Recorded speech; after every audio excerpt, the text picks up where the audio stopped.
السلام عليكم. اليوم غادي نهضروا على موضوع مهم بزاف وكيمسنا كاملين وكيهم جميع الطبقات الاجتماعية. الموضوع عنده علاقة بفلوسنا ومستقبل بلادنا الاقتصادي. غادي نهضروا على تعويم الدرهم المغربي وشنو كيعني لينا حنا هاد الشي كناس كنديروا الاستثمار. كلكم كتسمعوا هاد الايام كلمة تعويم الدرهم والبال ديالكم كيمشي لعند أسوأ السيناريوهات. واش الدرهم غيطيح؟ واش الدولار غيولي ب20 ولا 30 درهم بحال اللي طرا في بلايص الاخرى؟ واش هاد الشي غادي يأثر على ثمن الماكله والمعيشه ديالنا؟ والاهم، واش خاصنا نبيعوا اللي عندنا ونهزوا الفلوس ونحطوها في العقار ولا الذهب ولا الدولار؟ وشنو غيولي في سوق العقار من بعد هاد التعويم؟ واش غادي يطلع لواحد الثمن اللي ما يقدر عليه حتى واحد ولا غادي يهبط؟ بزاف ديال الاسئله ومخاوف طبيعيه، وداكشي علاش انا اليوم هنا باش نفسر لكم الامور بواحد الصوره واضحه باش تقدروا تاخدوا قرارات صحيحة بخصوص الفلوس ديالكم. بزاف ديال الناس كيبغيو يخلعوا المغاربة من كلمة التعويم، ولكن خاصنا نبقاو عقلانيين.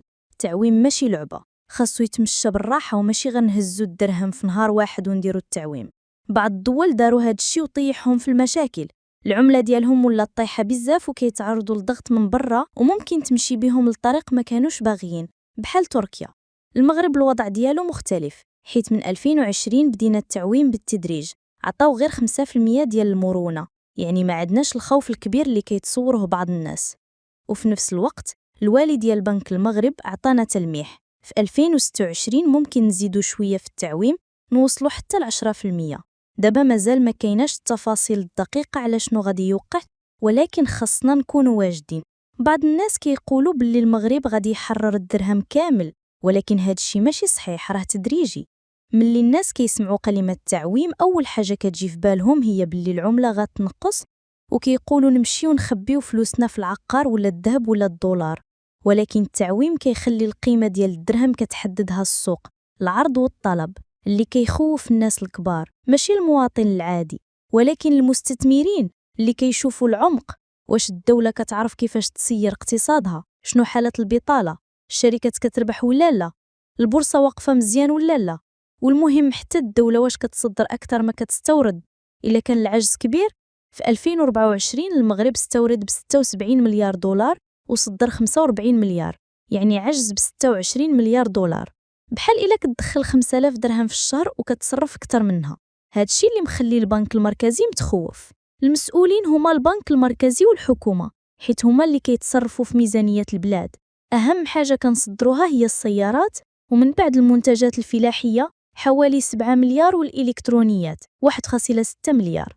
ولكن مع الواردات الكبار كيولي عندنا عجز، وهنا البنك المركزي يقدر يوقف التعويم في 2026 إلا شاف الضغط كبير. بالنسبة للتعويم راه ماشي في صالحنا دابا، خاص نصبروا حتى ينقص العجز. عندنا احتياطي ب36 مليار دولار والعجز كيوصل ل 26 مليار كل عام، يعني هاد الاحتياطي يكفي 5-6 شهور ديال الاستيراد فقط، وهاد الشي ضعيف شوية. ندوزو للعقار، واش غادي يطلع ولا يهبط؟ بعض الناس كيقولوا غيطلع حيت الناس غيمشيو للعقار، وبعضهم كيقولوا يبقى عادي حيت التعويم جزئي. التعويم الجزئي اللي ممكن يوصل ل 10% ما غاديش يرفع العقار بزاف. العقار معقد، ما يمكنش تحكم عليه غير بالهضرة. المشكل الحقيقي هو المضاربة. المشكل الأساسي اللي مخلي العقار طالع هو المضاربة. المغرب دابا كيعاني من ركود، وبعض المدن دخلات في الأزمة بحال الجهة الشرقية. الركود مع التضخم وكثرة البطالة كيدق ناقوس الخطر. مواد البناء حتى هي مرتبطة بالاستيراد، إلا طلع الدولار غتطلع تكلفة البناء، والدار اللي كانت ب100 مليون تولي ب140 مليون مع مصاريف المقاولين. هادشي كينقص الطلب على العقار ومعاه العرض كتر من الطلب، يعني الثمن كينزل. ولكن في المقابل هاد النزول كيولي مغري للجالية والمستثمرين الأجانب اللي كيستغلوا الضعف الدرهم باش يشريو. يعني ما نقدرش نزم نقول العقار غيطيح ولا يطلع. بزاف ديال العوامل مرتبطة حتى بالسياسة العالمية، الجمركة، الحرب التجارية، العلاقات الدولية، والناس كيمشوا للذهب كملاذ آمن. ممكن الدولار يوصل 12 ولا 15 درهم في الأول، وممكن يرجع ل7 دراهم إلى جو استثمارات. المهم هو نستعدوا. الحل نشجعوا المنتوج المغربي، حيت الاستيراد غيولي غالي. تاني حاجة نركزوا على الانتقال الطاقي، السيارات الكهربائية والطاقات الشمسية، باش ما نصرفوش بزاف على المحرقات. وما ننساوش حاجة مهمة، الثقة في الدولة والبنك المركزي. ملي الناس ما عندهمش الثقة، أي قرار كيخرج كيسبب الفوضى والهلع، وحتى إشاعة صغيرة كتقلب السوق. أما إلا كانت المعلومة واضحة والشفافية موجودة، المواطن كيبقى هاني وما يجريش يبدل فلوسه بالذهب ولا الدولار بلا سبب.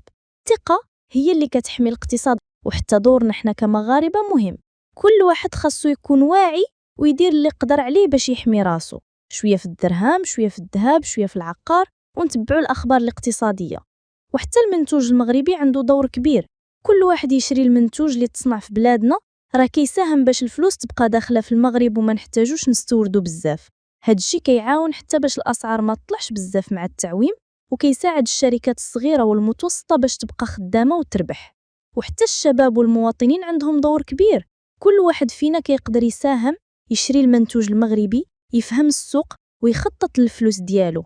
هاد الشيء كيساعد الاقتصاد يبقى قوي والبلاد تبقى واقفة على رجليها، وحتى التعويم ما يقدرش يدير لنا مشاكل كبيرة إلا كنا واعيين.